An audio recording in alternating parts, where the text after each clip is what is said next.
when there's no more room in hell. The dead will start a podcast.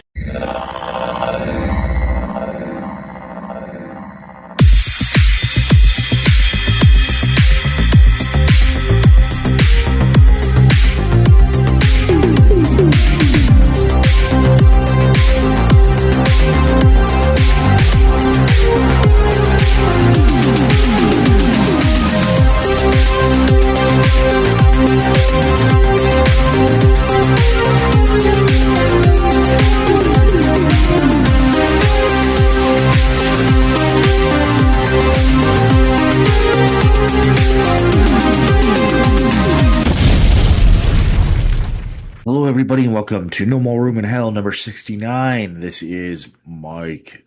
Also with me is Mr. Venom. What's up, Venom? Greetings and salutations, snake and zombie lovers. Yeah, I am doing pretty well. I'm in a very good mood. I finally got a job. Almost 2 years of unemployment in Southern California, pretty much drained almost all the savings I had in the world, but now I'm working again, got a good job, decent paying job, so hopefully I'll be back in the black sooner than later. How the hell are you doing, Mike? I'm doing okay, all things considered. I just recently found out I got to replace a dishwasher and a microwave at the same time. So, other than the cost of that and all that headache, You come see me at Home Depot. well, I actually did order the stuff online from Home Depot, but I Well, just those feel like tariffs kick in. yeah, it's already ordered and on the way. I just feel like the past year and a half, it's like I've almost renovated the kitchen without renovating it because of all the dumb things that have gone wrong. But I mean, owning home ownership, that's the the not fun part of it is being responsible for every little thing that goes wrong. But other than that, good. It's school again for the kids, so the house is quiet during the day.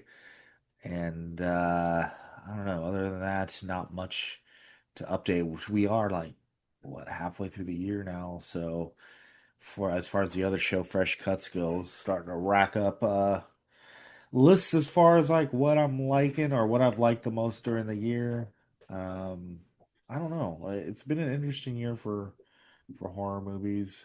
It's going to be different who you ask, of course. I think it's been good. I don't know if I'd say great, but enough about that. Derek, how are you doing? Oh man, I'm still recuperating from yesterday. What the hell was yesterday? I went to see fucking Widespread Panic at fucking concert. It was fucking Oh shit, nuts. Oh, lots of fucking. I didn't even really smoke because I was just getting contact high from everybody fucking blazing up in the fucking MGM. Yeah, man, going to shows. I mean, I'm in my mid 40s now. It's definitely not the same. It's like at the start of the show, I'm just as excited and energetic and happy to be there, but like there's been a couple shows, like just local shows at clubs where if there's more than like three or four bands, it's like I really have to like pace myself or even just say I'm just gonna like chill next door at like the bar and grab a couple drinks and skip like the first two because like it's just a long damn night. Oh yeah, Not like 20 years I ago was just when fucking drinking liquid death, fucking water. That's all they had for fucking water. It was like fucking $7. I'm like, Jesus Christ, fucking. That's how they make the money. This fucking motherfuckers. oh yeah, and I don't even really do much drinking anymore, but like sometimes for concerts I'll just have like a couple at the beginning just to kind of like get that little nice rolling buzz going, but I don't really take it beyond that. I I'm need, not, I didn't really want to drink, but I needed something to because I had fucking wicked bad cotton mouth that whole fucking show.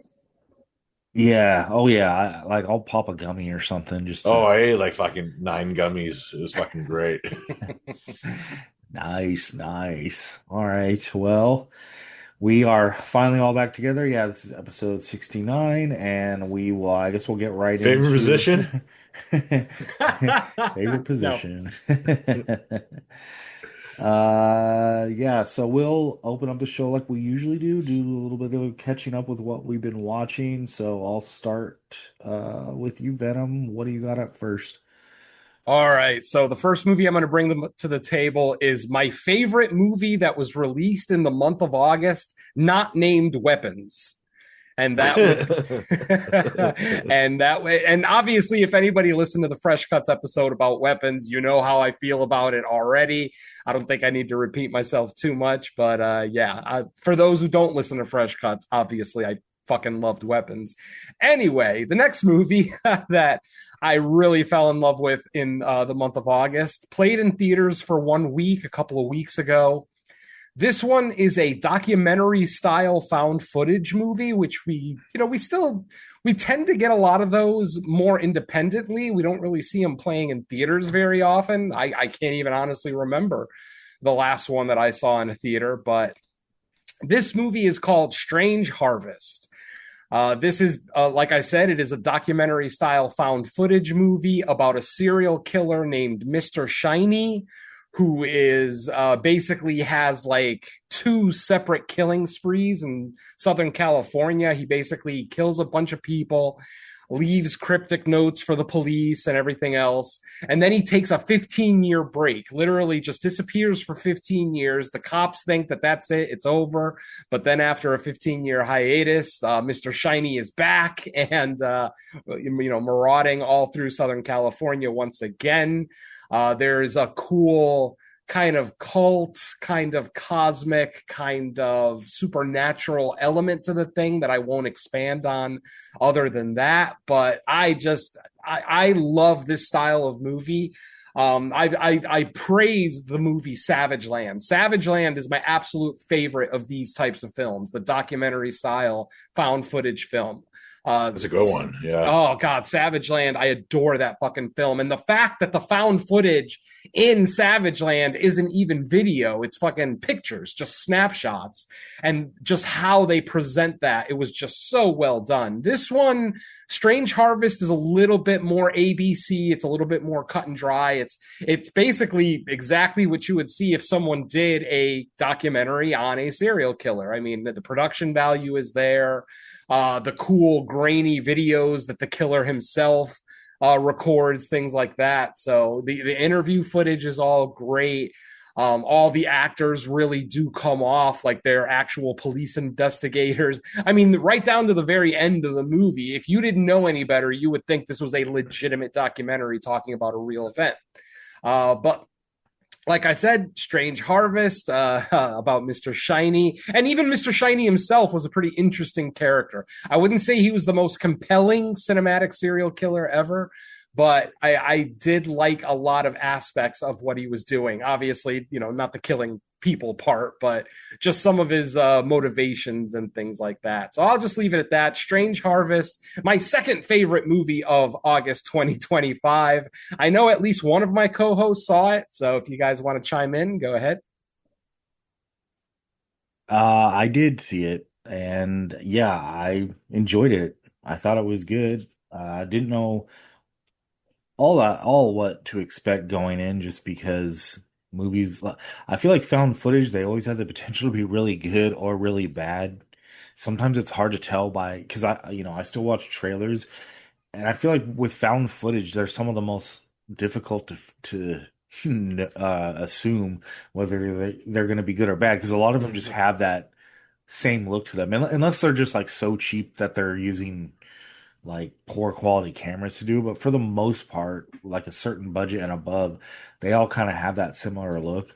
But I ended up digging it. I was glad it actually showed here, because it's kind of this weird occurrence with like indie horror where like a year or so ago it was like my local Regal was getting everything, but now it's starting to have that thing where like movies come to my city, but like they won't play at the theater I necessarily go to, and it's like, oh, go to this one theater at this one weird time.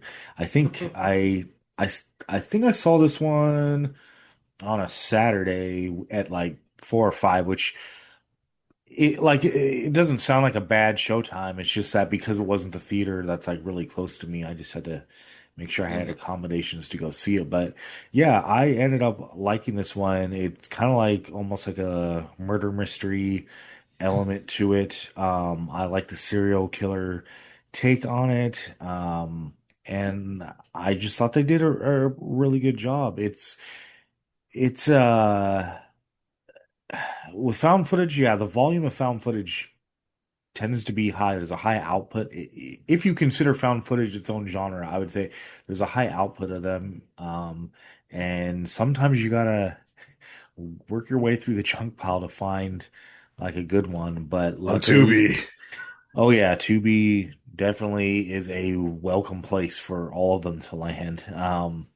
But yeah, I thought this one, I think what made it good is just the story was pretty compelling. Like I was very invested in what was going on, and that kind of helps to keep you engaged. It wasn't just about like the scares that can happen in found footage, but also just learning about it. And being a fan of like sci-fi elements in horror when when the story or script calls for it, I did kind of like some of like the weirdness surrounding this one too, because it does get kind of weird at points.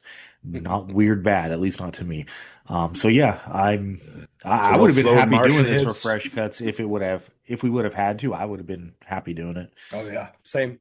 If it weren't for Yeah, that damn weapons. Yeah. damn weapons. But anyways, yeah. Like I said, I haven't seen it, but I'm curious. I want to check it out eventually. My Yeah, theater going situation's been kind of hectic lately with Mhm. personal stuff, but you know what I mean. Yeah, I mean, unfortunately, this one only played in theaters for like a week, maybe even less. I think it might have only played for 5 days out here in LA at the theater that I go to. Yeah. But yeah, I mean, it should be on VO. I would imagine it'll be on VOD sooner than later. So I would recommend it to all found footage fans. Yeah, check it out, especially if you're a fan of stuff like Savage Land and like The Beast of Bray Road and those, like I said, those documentary style found footage movies. Then Strange Harvest is a winner. So that's it for me. Nice. All right, I'm next. So I guess I'll talk about a movie known as 28 Years Later that I finally got to see. I think I've heard of it. Yeah. Man, this movie kind of hit me in a heavy place when I watched it. Especially with some of like the spoilery stuff that happens near the end. Wow, like I wasn't expecting the movie to do that to me, but especially when you live with somebody that or know somebody that has like that situation happening to them and you see like the side effects. And it's kind of a very interesting experience because I watched it with my little sister and she picked it out because we had a family member that had the same kind of ailment per se that a character does in this movie. So that kind of fucking hit home and it kind of fucking Danny Boyle when he's fucking good, he does fucking great filmmaking. Fucking iodine fucking Ray Fiennes fucking giving a fucking Oscar winning performance in this fucking movie.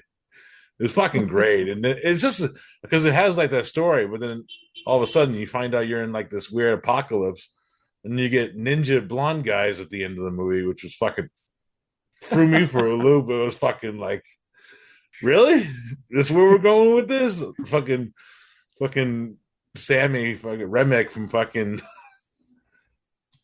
the what the Sinners, that fucking movie. That I was thinking of fucking different vampire name movies, but he's the fucking Jimmy, fucking the leader.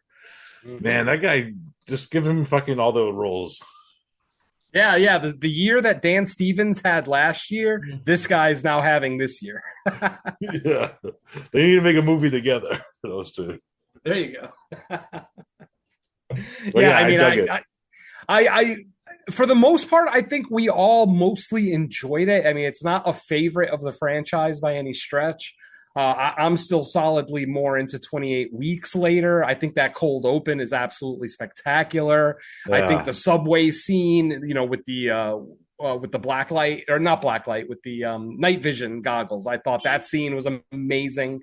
And there's multiple great scenes in it. This movie still had some great, I mean, the first confrontation with an alpha, I thought that whole scene was great, not just in action, but how it was shot, with where you saw the alpha and then the rest of the zombies standing behind them, but it was all in silhouette and they were like standing on a hill. Like that shot was gorgeous. Admittedly, I had some issues with it. I wasn't real fond of the dad in that movie. It just Oh it yeah, yeah. That uh, was my main beef with it too. Is like yeah. Well, anything with Aaron Taylor Johnson fucking drops it down because he just plays one note in every one of his roles. well, it's funny because I'm usually indifferent to him. Like, I thought he was fine in Nosferatu. I didn't see what was It it, was like his Craven. character in Godzilla. That's why I fucking hated Yeah, it. that's true. Yeah. So for whatever it's worth, I didn't really hate him. But the character, yeah, I don't know. Like, what was the whole point of making dad Scumbag. sneak around? Yeah, why make him a scumbag? Like, unless they're setting something up for one of the future movies? Because yes, this, for those who don't know, this is the start of a new 28 days years trilogy. So obviously we're going to see, the blonde ninjas at the end. We're going to see them again. Uh, it's I don't know, like that final scene kind of leaves you with a weird taste in your mouth, like even if you did enjoy the movie up to that scene, it leaves you scratching your head as you're walking out of the theater. Like, what the hell was that? What was the aerobics technique that I just watched? It was like an Olympic event or something. I don't Dude, know. Ray Fiennes as Marlon Brando is the fucking in the apocalypse now is the greatest scene ever. Oh yeah, dude, Fiennes killed it. I mean, just about every line in here from him is gold. I thought the kid was fine. I didn't Yeah, hate he's the one of the kid. better kid actors in a while. Yeah, I'll go with that. So overall, I liked it. I fall short of loving it. There's little story elements that bothered me here and there. Obviously, check out the episode of Fresh Cuts to get more detailed thoughts, our detailed thoughts on the film. But I enjoyed it overall. It definitely could have been better. I am mildly looking forward to the rest of the trilogy, though 28 Days Later has never really been my franchise. I'm an old fart, so I love my shambling zombies. It not that I hate running zombies or the infected horde by any stretch. Like, I'm not going to get into the zombie versus horde argument. If you want to call this movie a zombie movie, that's fine. And honestly, with 28 years later, I'm actually okay calling that one a zombie movie because these things have been around for 28 fucking Yo, years. there's zombie fucking birds. Yeah, exactly. I mean, most of their fucking clothes have deteriorated, which is why half the zombies are naked in this Yo, damn there's zombie movie. birds in this movie, and there's zombie birds in fucking Zombie 3. Let's not compare those. But yeah, overall, I enjoyed 28 Years Later. I thought it could have been a little better, but I am mildly hopeful for the rest of the trilogy. So I'll leave it at that. Fuck Yeah, I mostly liked it too. The opinions on it like really range. Like that's one of the things about this one is like some people love it, some people hate it, and then there's a lot of in between. I I liked it, had issues, but still overall found it enjoyable. yeah, I think because like that whole reveal actually kind of hit me in a different way. That's why I kind of appreciated it a little bit more in that Y- sense.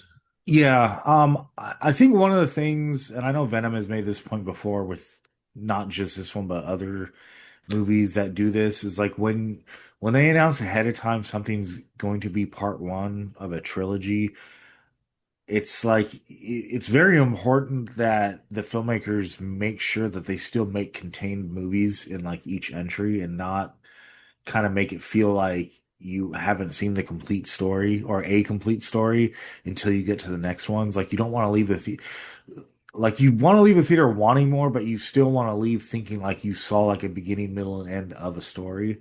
So I know that was one of the things people had an issue with, but overall, I liked a lot of the ideas and concepts and like um the interesting part about we're far enough in the future from the first one that we're now getting like generations that grew up not knowing the former world where in the first two movies That was pretty the much aspect of it I yeah loved too. Yeah, it yeah was fucking and great.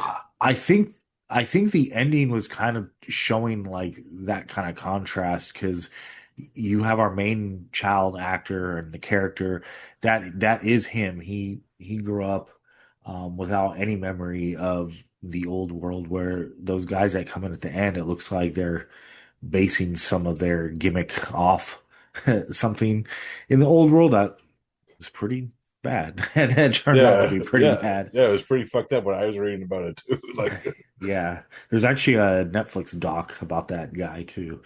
Um, but anyways, yeah. All right, so I guess we'll go to me now, and this is one of the more bizarre movies I've seen in a while. It's actually from 2015. I I don't know. I can't, since this was it's been sitting on a piece of paper for a while from the other times we're going to record. I want to say the reason I watched it is because it showed up on like a list of like most bizarre movies in the last, whatever, 10 years maybe. And this was on it and I was able to find it and it's called Cat Sick Blues. nice. Awesome movie. What a bizarre piece of cinema this is. Like, it's I would call it more disturbing than anything, just kind of like the idea of what's going on.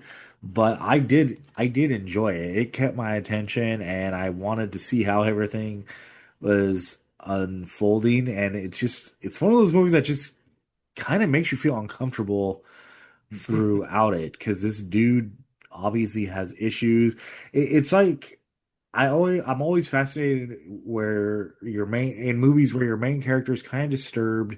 I mean, this guy's beyond disturbed. There's actually like killing going on, but there's a like still like a part of them that's almost yearning to be like normal, and they're trying to find that balance. And Yeah, obviously, it never turns out yeah. It's the real right normal to way. buy a cat penis dildo. Yeah, obviously he runs into issues trying to be normal, but as I was watching this, I was like, man, this really feels like it could be a Derek pick for No More Room in Hell. Just from like the cat mask alone, like I can see Derek picking this, but yeah, what a bizarre and weird movie this was, but I really liked it. I don't know if enjoyable is the right word because if anyone that listening has seen this movie, they're like enjoyable, what? But Yeah. yeah, I'm gonna say it was enjoyable. I like when movies make me feel uncomfortable because I'm a grizzled old man, folks. I'm 55. I've been watching horror movies for what 46, 47 years. So I'm kind of desensitized to a lot of it. So when I see a movie that genuinely makes me cringe, yeah, that's a winner to me. So yeah, I think Cat Sick Blues is great. Yeah, it's a great little indie movie from Australia. I dig it a lot. Yeah. Highly recommend. If you guys haven't seen it, and I would imagine most of you probably haven't, yeah, find it. Check it out. If you're a cat owner, though, just be warned there is some kind of Mm. mid violence to animals. Oh That yeah. yeah, but it's fake violence. But you know what I mean. But Yeah, it yeah. might No, it's upset you. implied. Yeah, implied Yeah. violence, but it would be enough to bother like Mrs. Venom, who is obviously a cat lover and Yeah, veterinarian. So yeah. I would suggest that. But if you aren't squeamish to that, then check it out. all right, back to you, Venom. All right. This next movie is going to be my silly movie of the month. Or of the episode, I should say. I was just flipping through one Friday night. There was no poker going on, no movies in the theaters. So I'm just flipping around looking for something to watch. I end up jumping on Netflix. I don't watch Netflix very often. Isn't it funny that Netflix is the most expensive fucking app out there, but it's the one that we probably use the least and we're all still paying for it? God damn it. I Anyway. I have I especially use it for like the Asian shit sometimes. 'Cause No, I do- Yeah, yeah. In The the- Korean horror stuff. Yeah, definitely. in the last 2 months, I've probably had the most consideration of canceling it because every time I open it up, I just like Oh, the new setup's fucking terrible too. well, Yeah. I feel like I just scroll through like all the new stuff they're advertising, and I'm like, this stuff is probably not like bad, but it's just nothing like that jumps out at me that like, oh my God, I got to sit down and watch this. Like, I don't know if Netflix has just Fucking become 55 Blake Lively movies. it's like too oversaturated with like there's so many like small town like a child murdered in a small town and Watch they Virgin gotta River. figure it out. It's just like Yeah. I don't need 50 of these. Just I need to know It's which true. one's like the best two and then delete all the rest I from blame my feed. mother for Netflix. Yeah. Yeah, for me, I mean, I actually do watch some, like I'm watching Wednesday right now, or should I say, I finished the first half of the season, still waiting for the second half. Oh, so Um, annoying.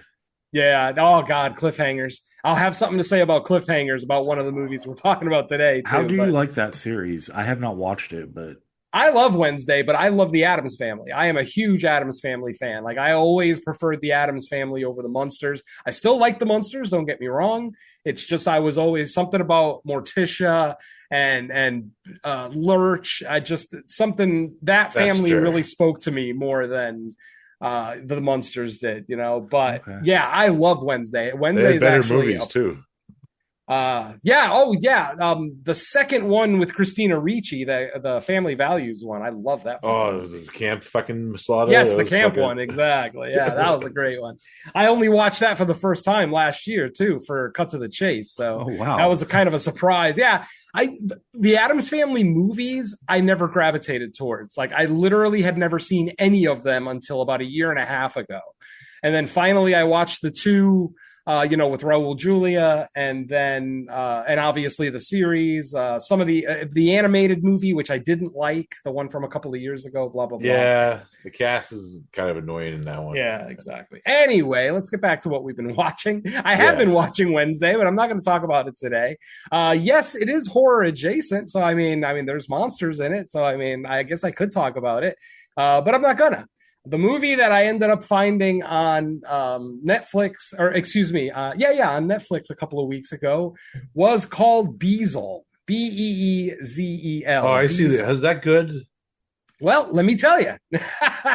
I'm going to say that this is a fairly middle of the road supernatural horror movie.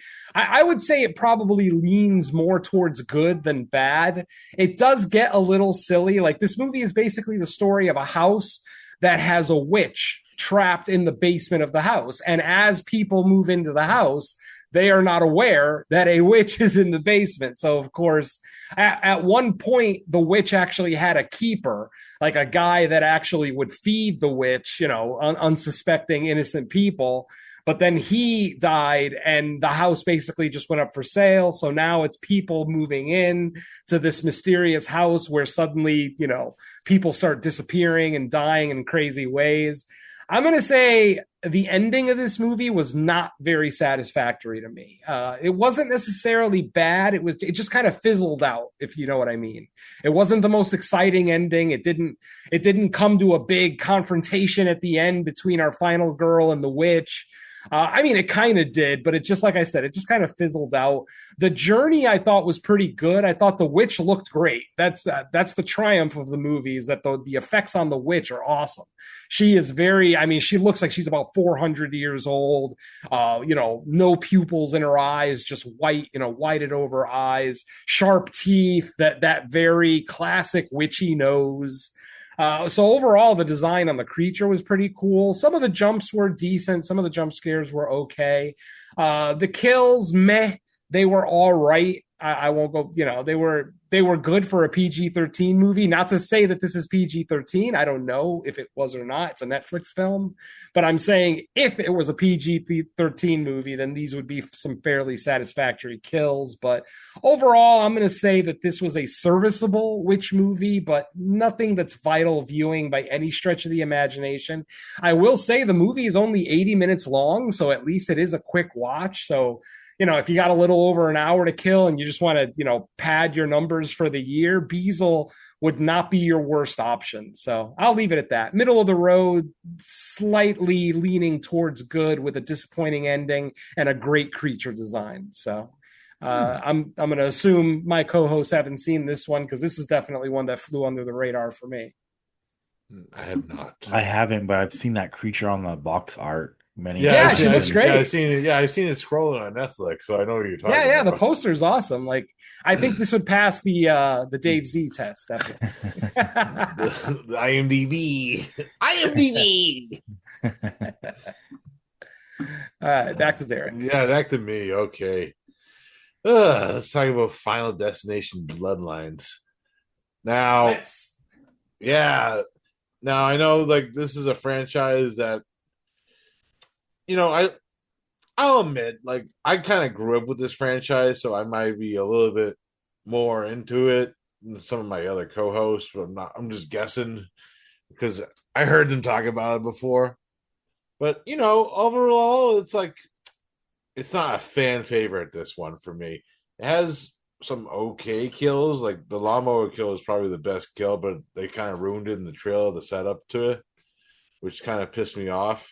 But yeah, I should stop watching trailers. I know, but I know, but yeah, it was the thing that bothers me is how they try to fucking explain this whole fucking franchise in this one movie. It's kind of annoying in that sense. The one thing I will say is the Tony Todd scene was pretty. Yeah, it's probably the best part of the movie for me. But other than that, it's like it's a mixed bag. Even the characters we're following, they're kind of fucking annoying. It's fucking, especially the one brother that's not even like I'm not even related. Like that whole fucking subplot fucking came out of nowhere. I'm like, what the fuck? Some of the story elements were fucking terrible in this one. Yep. But other than that, yeah, go ahead. I absolutely hated that tattoo shop scene. I absolutely hated that tattoo scene. Holy shit. That guy is such a fucking idiot. How hard is it to just pull the ceiling fan down? It's just a ceiling fan. A fucking little girl could pull it down, you douchebag. And he sits there and just lets himself get wound up into it. Nah. As soon as that scene was done, I was done with the movie. I'm like, this is fucking stupid. I'm done. And what sucks is my favorite kill in the movie never even technically happened. It's during the opening part when the little kid gets smashed with the piano. Technically, that kill doesn't happen because she stopped it. The premonition, blah blah blah. Yeah. And it's like, nah, yeah. You know what? This movie just didn't do much for me. And then the way it ended, harking back to Final Destination 2, I'm like, these guys are out of ideas. They're just recycling at this point, and I didn't like it. Yeah, no, I hear you. Yeah, I will say that I liked the setup. I liked how, maybe not how the story culminated, like how all the pieces came together, but just the premonition scene and the fact that it was so far in the past and still, 30, 40, 50 years down the line, there's still repercussions happening. That aspect of it I enjoyed. Some of the kills were okay, like I said, but overall, and I am one of those people, like Derek was saying, that Final Destination is not my franchise. I enjoyed the first one, and I've enjoyed everyone since then to lesser degrees, because the concept just kind of gets dull after a while. On top of the fact that it's really hard for somebody like me to get into a horror movie, especially a franchise that doesn't have a tangible villain. Like the villain of the Final Destination franchise is just death, but we don't see him. He's not a visceral character in the film. And I don't know. Awesome. It was just fucking Adam Carolla dressed up as death. or a CGI Norm Macdonald. Yeah. Fucking amazing. So yeah, like I said, I mean, nothing against the movie. It didn't work for me, but it did have elements that I did enjoy, and the ending I hated. So we'll leave it at that. Yeah, I agree. Yeah, I feel like when most Final Destination movies come out, after I come out of the theater, I'm like, okay, cool, it was a Final Destination movie. Like outside of the fourth one, which I think was significant, like kind of step down from like the general consensus on them. Part 3 is my favorite because there's Obi-Wan Kenobi's wife.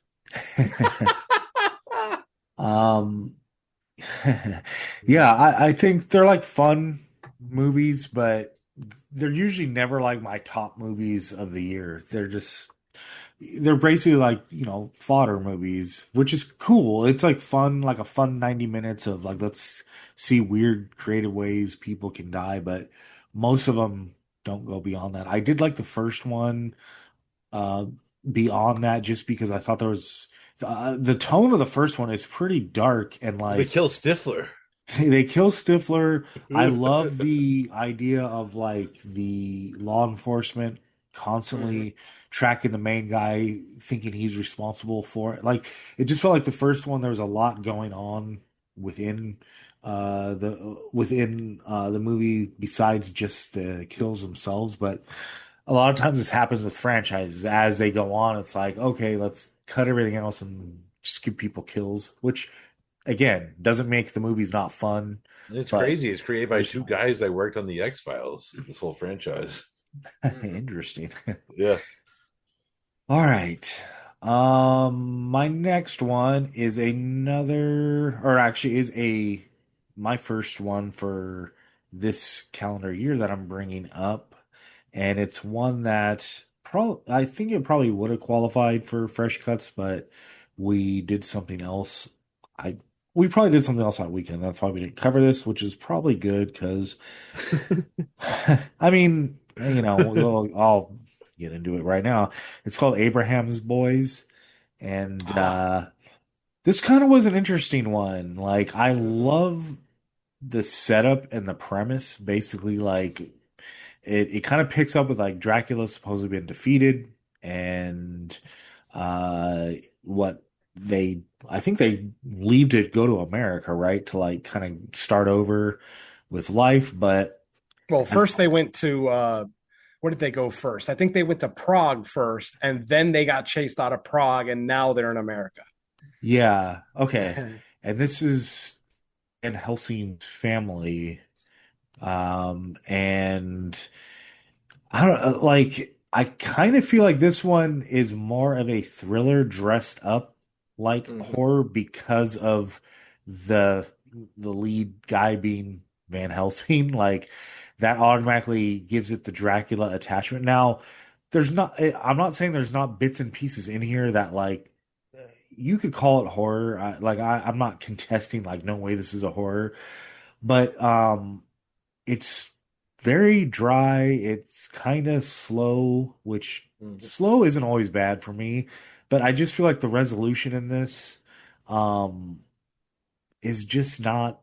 I'll say I don't think they stuck the landing, and the reason why I say that is because I kind of had a feeling with what they kind of reveal about Van Helsing and why he's acting the way he is. I felt it was kind of became transparent sooner than it should have for a slow burn movie like this. Because if you're gonna have a slow burn with not a whole lot going on, then you really have to like give it the punch in the third act. And because there was kind of a good idea about what was going on with him way before that, but by the time you get to the third act, it's like they've already kind of revealed, maybe indirectly, what I guess is not supposed to be known. So like, I don't know, and I wish I could be more detailed, but it has been a while since I've seen it. But I do know like what they were kind of suggesting by how Van Helsing was acting, how his family was reacting to him, what they kind to put together about everything that's going on. And I just felt like if it was supposed to be a twist, it wasn't really a twist to me. It was just more like, oh, I guess now the characters are acknowledging what the viewers probably had already put together and figured out at least like no later than halfway through the movie, just because it felt kind of on the nose. And I wish they would have had a better mystery and concealed it a little more and maybe done more to like suggest it could go either way. But I felt like it was like one lane for me. Damn it. I actually have a rebuttal for that statement, but it delves into spoiler territory, and I don't really want to do that. I don't think it's Van Helsing's past that is the twist. It's his present that's the twist. And think about the woman in the basement. I think the fact that he's continuing to do what he does, knowing what he knows, is the twist, not necessarily the fact of, what happened in London with Jonathan Harker and Mina and everything else. Yeah. That was one thing that struck me about the movie too, is the fact that he's married to Mina. And instantly I'm like, well, wait, what? How on fucking God's green earth is he married to Mina? And then obviously we find out later on what he actually did to, get into Mina's heart. But I don't know. Like I said, that's just my interpretation. I don't think the twist was necessarily what you're thinking of. I think it was a much more subtle twist that's still incredibly subtle. Like, I still agree with you on that sense.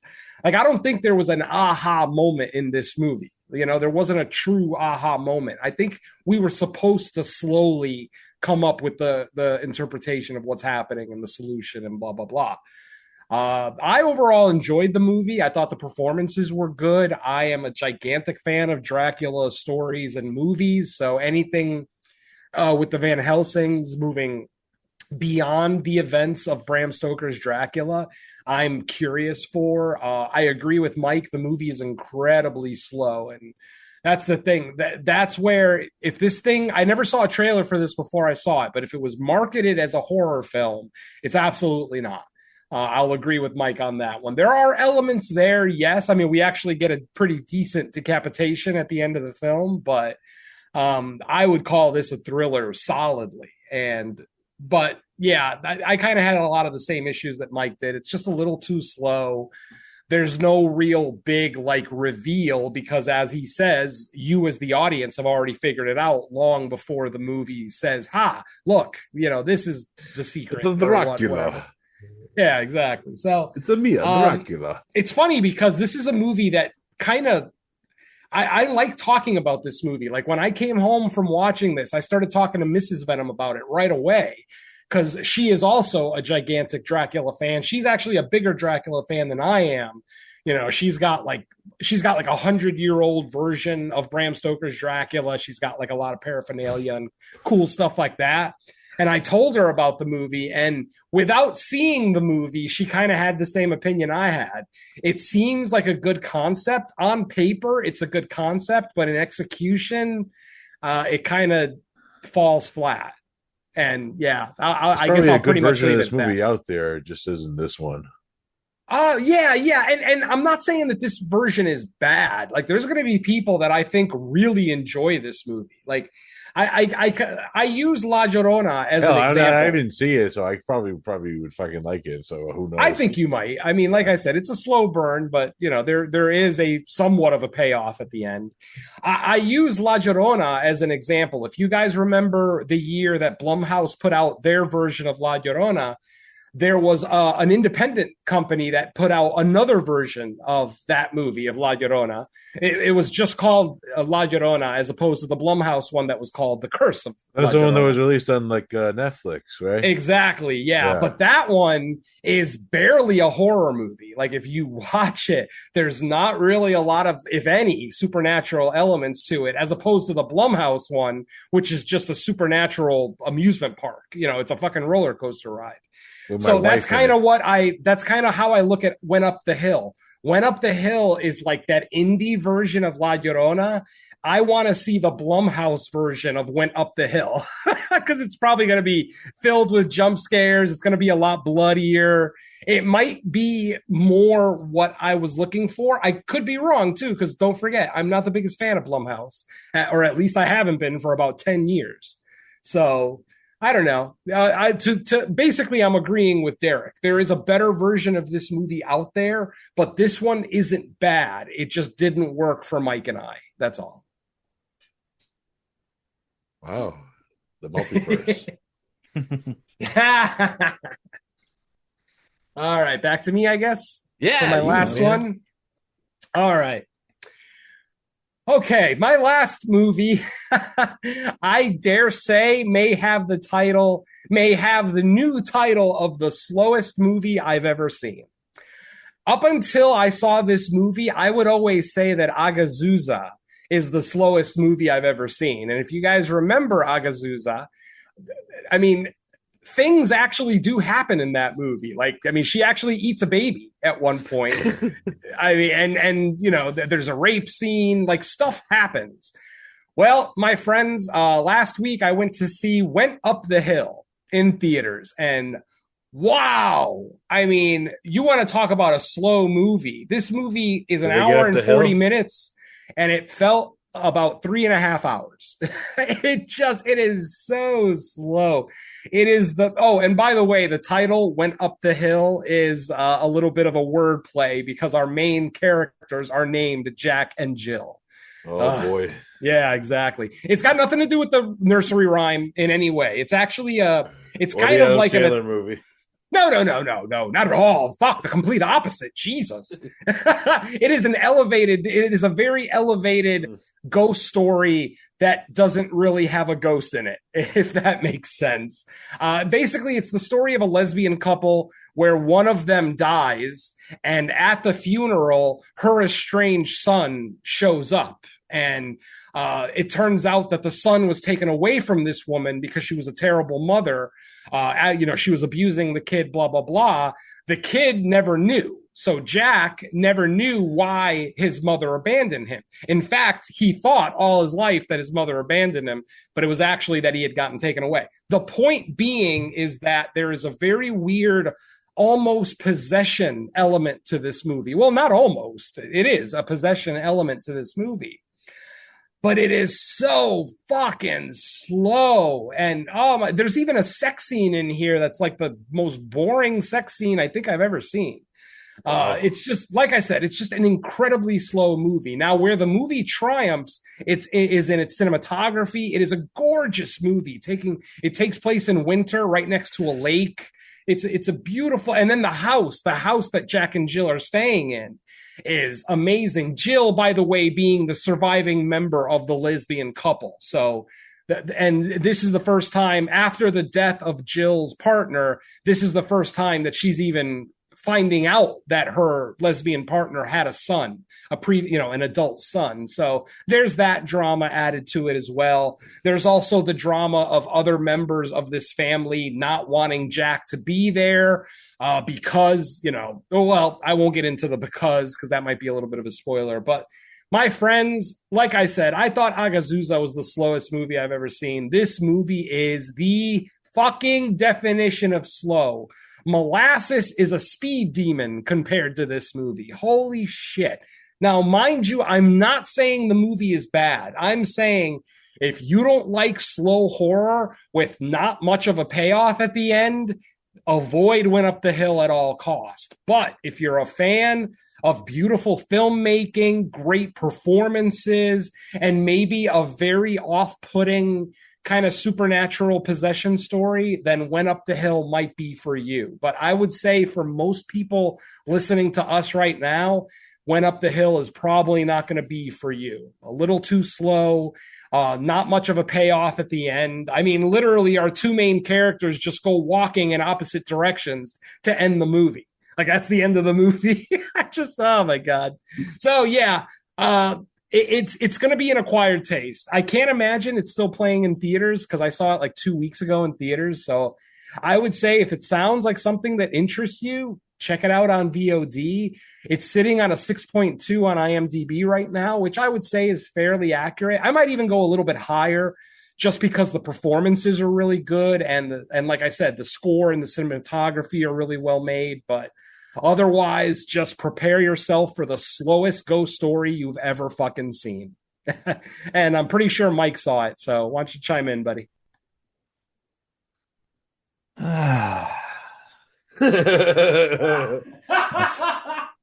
That's my summary.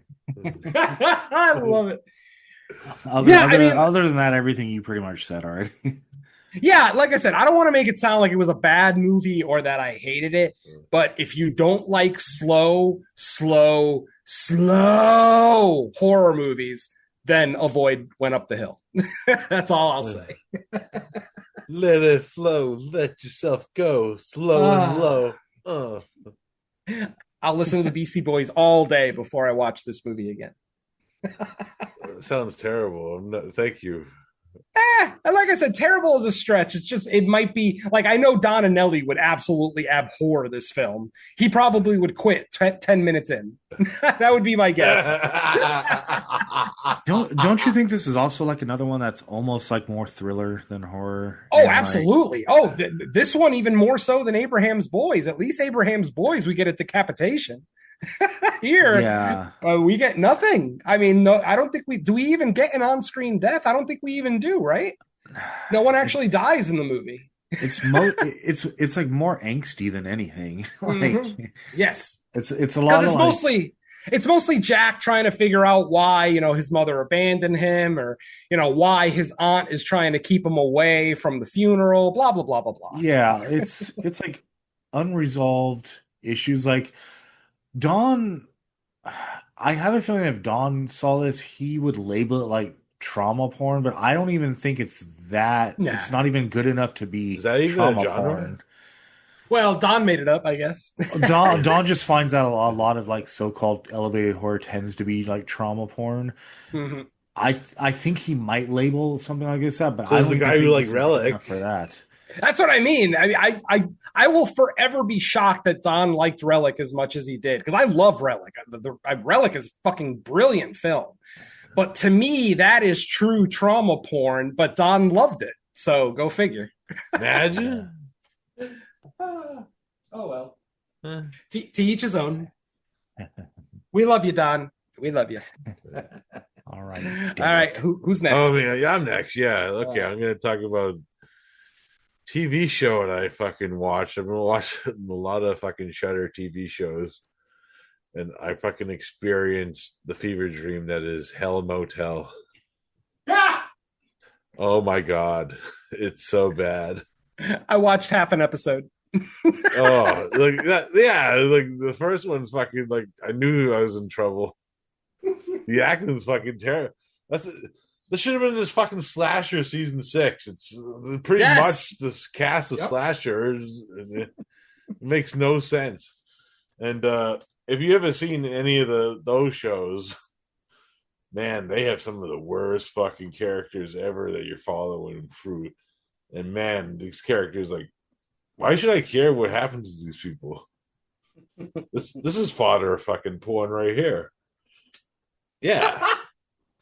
Fucking yeah, it's bad. And like the like slasher when it first came out, like the whole thing with like the concept, like the thing that I remember from the first season, it kind of goes into like a lot of the other seasons because I marathon like a few of the other ones that were on Shutter, like the Ripper one and the one with David Cronenberg, who's in it for like 5 seconds, but but it starts out promising at the beginning, but then in the middle it falls flat, and then they fucking don't deliver on the endings, which fucking this whole I don't even know how they keep making these shows. Or pretty much they probably like this was gonna be slasher, but then they rebranded it just to get it out there. I don't fucking know. I it just fucking infuriated me. Yeah, like I said, I watched about a little more than half of the first episode, and I noped out. I just, I don't have enough time to.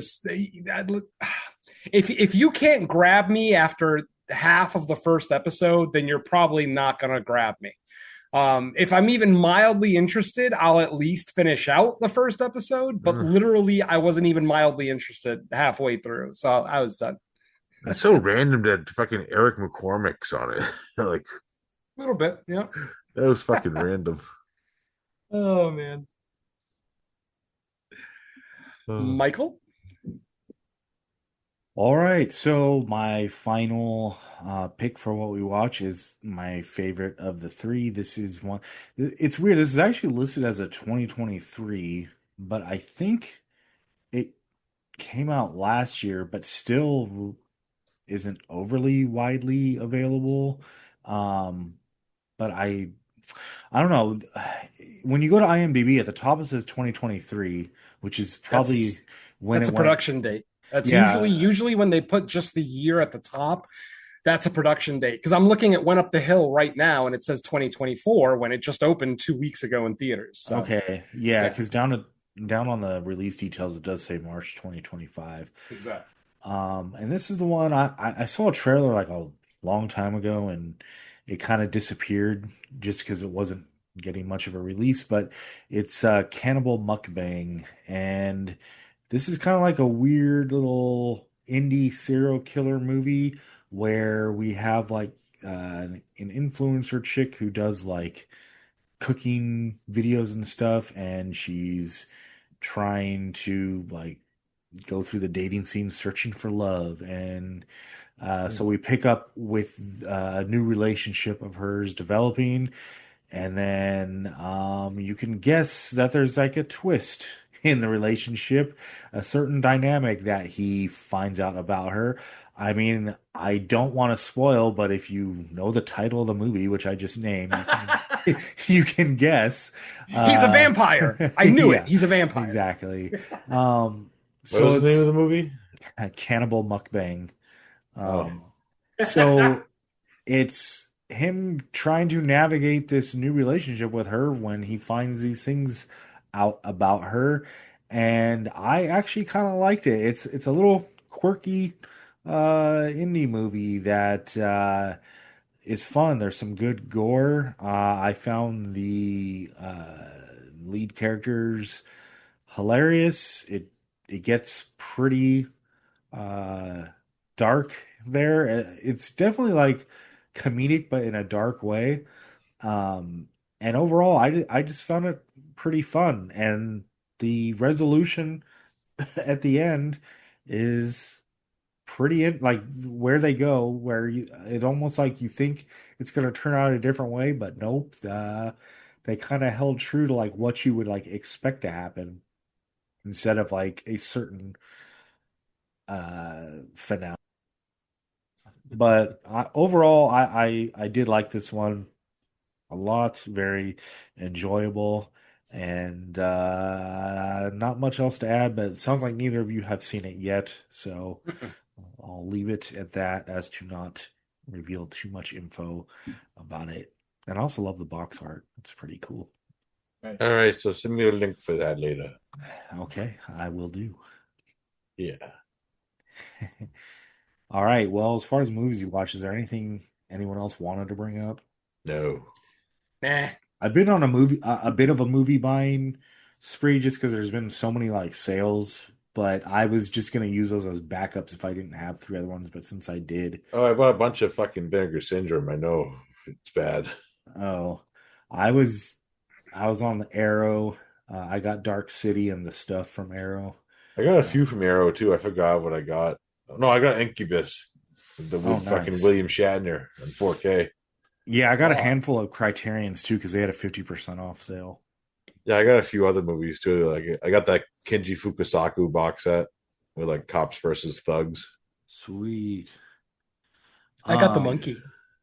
That's it. Just the Uh, monkey. That's all I bought. I got the Steelbook of Long Legs too. Oh yeah, I got that. That was fun. Yeah. Speaking of steelbooks, dude, are you guys familiar with that kind of the debacle of the Nightmare on Elm Street box set, steelbook set, where it went it went live before they announced it, so it was like sold out before they even made an official announcement, which sucks. But supposedly, just for starters, I have no idea why they think it's a good idea to make any version of the Nightmare on Elm Street franchise box set limited, because I'm sorry, but like your 80s slasher franchises, they're going to sell forever just because those are the ones that tend to be timeless. Every new generation tends to like them. So I don't think you need to like make these super limited for collectors because they're just going to sell forever. But supposedly what they're doing, so this first rollout sold out. Supposedly they're going to do another rollout of like a couple hundred during the Christmas season, and then a third rollout next year. But then also, of course, the standard, like this, I guess the standard packaging, the non-steel book. The good thing about the steel book is like it's a big box, and each one is in their own individual steel book, so they're not just all thrown together. But again, like I don't understand. I would say the same thing about a Friday the 13th 4K set. There's no reason to make it limited because these are Yeah, big mainstream movies. yeah. Like Well, with fucking, the oh, go ahead. steelbook though, I mean the whole point of the steelbook is that the packaging is limited. I mean, if they're going to put out a regular version, I doubt that one will be limited. That one they'll probably just keep making for Oh years. yeah, the standard packaging Yeah. probably won't be. And of course, Because there'll I be mean, price Best Buy difference. used to do that all the time. Like for years, I would buy anytime Best Buy would put out a new horror 4K steelbook, I would buy it, and they would always sell out before the release date. You had to buy it on the web. You had to like pre-order it on the website, or you might get lucky and find like one copy in a store somewhere, but that rarely happens. But yeah, it was the same thing. They were limited, and once they sold out, that was it. They sold out. They never remade them. Yeah, honestly, like the steelbooks, it makes more sense, you know, because the cost to make them and shit. That's why they would be limited.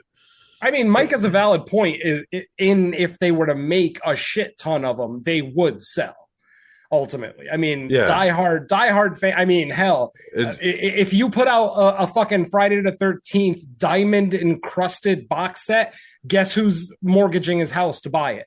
I don't care. It's a more debacle. Is fucking Scream Factory putting like this fucking exclusive Mario Bava box set on their website, and then like a week later after it comes out, announce fucking Black Sunday in 4K, like. What? Oh, dicks. You know, by itself. They knew what they were doing. They knew what they were doing. You know, but that's more of a controversial thing, I think, than what this is. You know what I mean? Much more. Yeah. Especially if they know that it's coming. Yeah, I mean, that would be dirty. Like I actually thought that in the back of my head when Scream Factory did the big Friday the 13th set a couple of years ago. I was convinced that within a year we were going to get the 4K set, and I was going to be pissed off because I'd have to buy the whole thing over again. But they haven't. So knock on wood. Watch it. They'll fucking announce it now. Yeah, exactly. But at least now it's been a couple of years, so I wouldn't mind rebuying it, especially 4K. I mean, you know. Me being an audiovisual guy. Yeah, only if they actually do. Some of that set kind of pissed me off, though, because they just reused like some of the discs. Just from the other fucking old, like the New Line movies, most of the discs were the same ones I fucking owned already. It was kind of. They didn't even say Scream Factory on them. It was fucking weird. Yeah. I was upset that they didn't include Crystal Lake Memories. That too, yeah. That is the definitive Friday the 13th documentary, and that absolutely should have been in the box set. I don't know why it wasn't. I'm sure, you know, production company, you know, licensing, blah, blah, blah, but they should have made an effort to put Crystal Lake Crystal Lake Memories on that set. Yeah. Oh, well. Yeah. I happen to like steelbooks, but a lot of people don't. Me too. I love them because I'm clumsy. I drop stuff constantly, so at least if I have the steelbook, I know what's inside is protected. Also, the other thing that really pisses me off though is Sony's been doing this lately, where they just put like the steelbook out, but then when it sells out, there's no more. They don't release a standard later down, which is kind of annoying. That's annoying. Yeah. If you're going to do a limited steelbook, you got to do a standard edition too. Come on. I like how the steelbooks kind of uniformly sit on like a movie rack. Lionsgate's doing that shit too. That now like you have to buy their fucking steelbook that's fucking overpriced on their fucking site. Like that's another thing. Yeah. Some of these things are overpriced. Jesus. Yeah. I keep wanting to get the unrated Basic Instinct on Lionsgate, but I'm waiting for like a sale. I bought that fucking $80 conversation, but it was worth it because it comes with a lot of shit. It just pissed me off because, like, you know, the list price will be $35.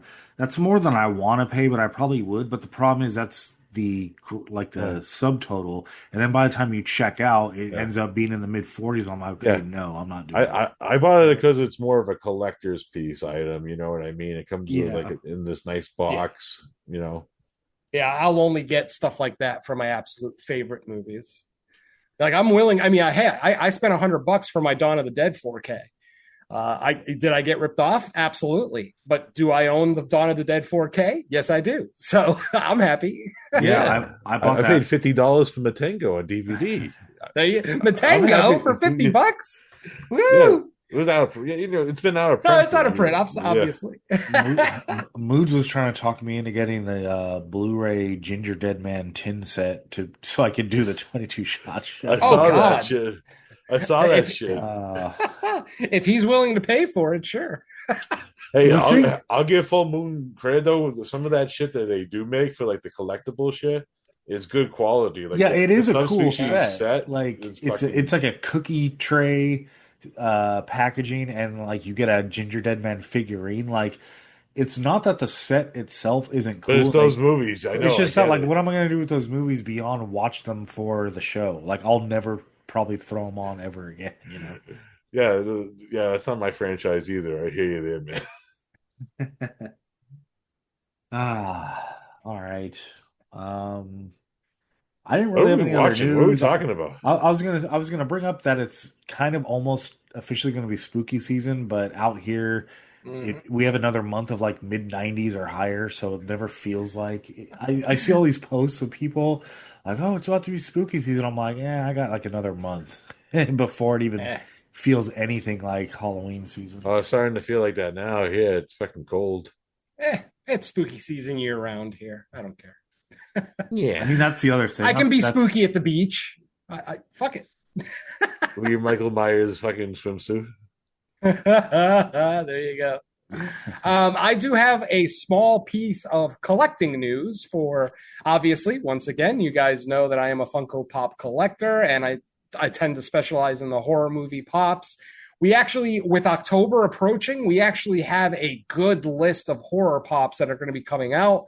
So I'm going to be real quick for those of you who are interested, so I don't bore the people who are not interested. Real quick, we're getting a new Jason Voorhees. It is going to be the Tom Savini mask this time. So those of you who played the Friday the 13th video game, you remember that there was a special mask in there designed by Tom Savini. So that's going to be the mask that the new Jason Pop is wearing. We are getting a new RJ McCready with the dog from The Thing. That one should be coming out next month. We've got these are actually out already. We got a bunch of new Chucky pops from the TV series. I think we've got like Phantom of the Opera Chucky, Old Man Chucky, Buff Chucky, and at least one other one that I can't think of off the top of my head. Those are actually available right now. We're getting new Pennywise pops from the television series Welcome to Derry. It's going to be Robert Gray, Pennywise, and then a couple of the human characters on the show. I'm just really excited that we're getting a Robert Gray pop for the first time. For hardcore Stephen King readers, you guys know about Robert Gray, and you know why I'm excited to get that.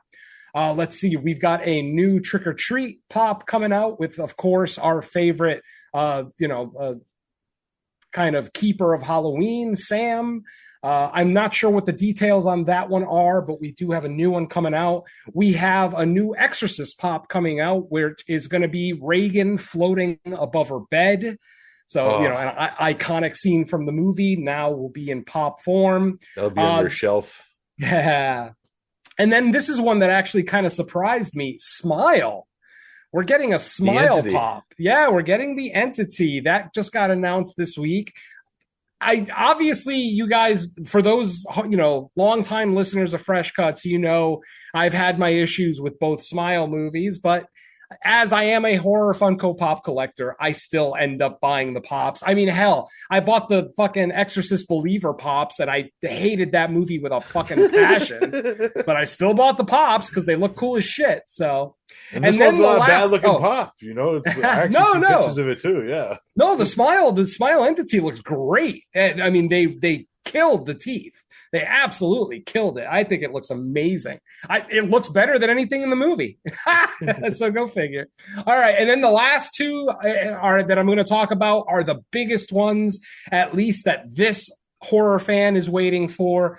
We are finally getting House of 1,000 Corpses pops. We are getting all three Fireflies, Otis, Baby, and we're getting a new Captain Spaulding for hardcore Funko Pop collectors.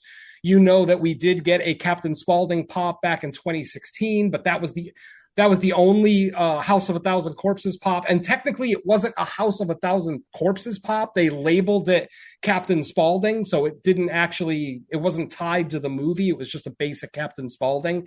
That pop is now worth $200. So if you can get your hands, Fish Boy pop. Oh yeah! Oh God, I wish that would be awesome. They won't do it. Do it, Funko. Oh, they won't. Do it. Do it. So yeah, so we're getting all 3 Fireflies from House of a Thousand Corpses, and then the one that I am really looking forward to because I've been literally asking for these pops for about 8 fucking years now. We are finally getting Return of the Living Dead pops. We are getting the Tar Man. We are getting Trash, and we are getting Suicide. And the chase Suicide, for my favorite character. Of course. And the chase for Suicide will be her naked zombie version. We're going to get the first naked Funko Pop ever. I'm so excited. And that's it, folks. That's like I said, a quick list of. Oh, well, most of these are going to be available exclusively with stores like Hot Topic, Box Lunch, Target, GameStop. Just go to funko.com. They give you all the information that you need there. Some of them might even be like, I know the Exorcist one, Floating Reagan, is actually a Funko shop exclusive. You can only buy it on funko.com. So, just kind of, like I said, if you're a collector or interested in maybe picking up some of these horror Funko Pops, go to funko.com. They'll have all the release information, and they constantly have sales. Like, I think there's a sale going on right now, actually, if you go to the site, up to 50% off everything on the site. So, like I said, check it out. And that's it for me. I'm done boring all the non-toy collectors. I bought a fucking Kurtwood Smith one, the Clarence Boddicker. Yes, I have that. Absolutely. I got both of the RoboCops, the masked and unmasked. Love it. Nice. All right. So that's it for what me. are we talking about? Well, Derek, why don't you tell him? Okay, we're doing a top 10 list of our favorite movies with 69 positions, and I'm just kidding. I don't know that I can name 10 movies that are non-porns anyway. History of Violence, number 1. No, I'm just kidding. Right. Yeah. But no, we're going to the year 1988. I always like these because they're fun, because it kind of shows you like the randomness of the year sometimes when we do shows like this. We did one in 86, and I think we did one in 72 where Venom picked those movies. Yep. Yeah. So that was a good experience. But yeah, we're going to 1988. We're going to take a look at Lair the White Worm and Zombie 3. Totally different ballpark, both of these. Oh, for sure. So we'll be back with that in a minute. Yeah. Yum, yum. It's time for a tasty and refreshing snack.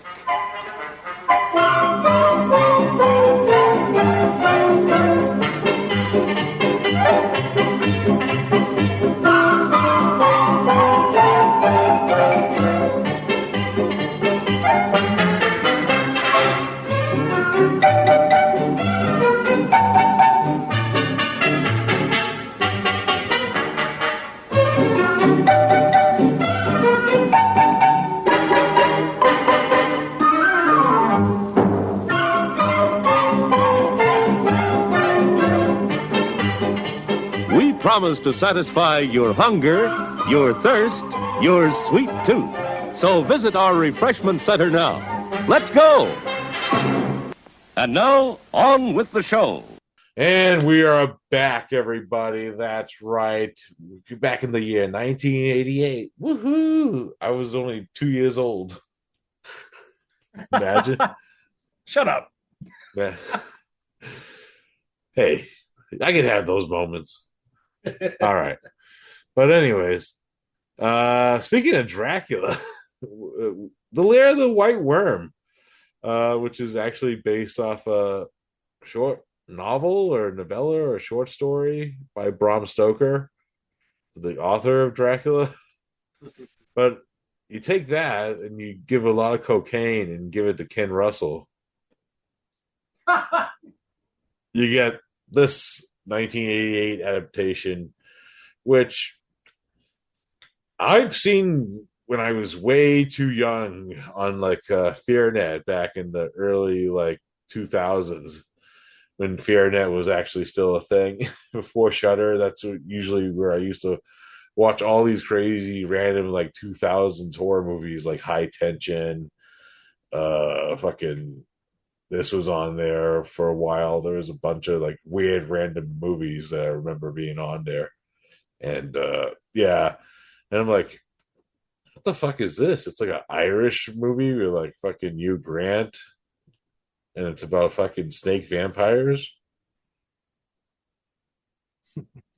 Yeah, sign me up. It's fucking weird and bizarre. There's some weird, like, because I was a pot smoker back then, but man, some of those fucking nightmare fueled like fucking imagery of fucking Amanda Donahue with giant dildos and fucking impaling Jesus and shit. That's fucking, and I knew like you could get that with this because it's from the same guy who made the movie The Devils, which he has a lot of like fuck religion in his movies. That's all you notice a pattern.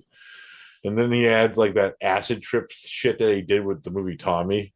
Like this is it's crazy. This is the same guy who directed Tommy. Like it's fucking bizarre.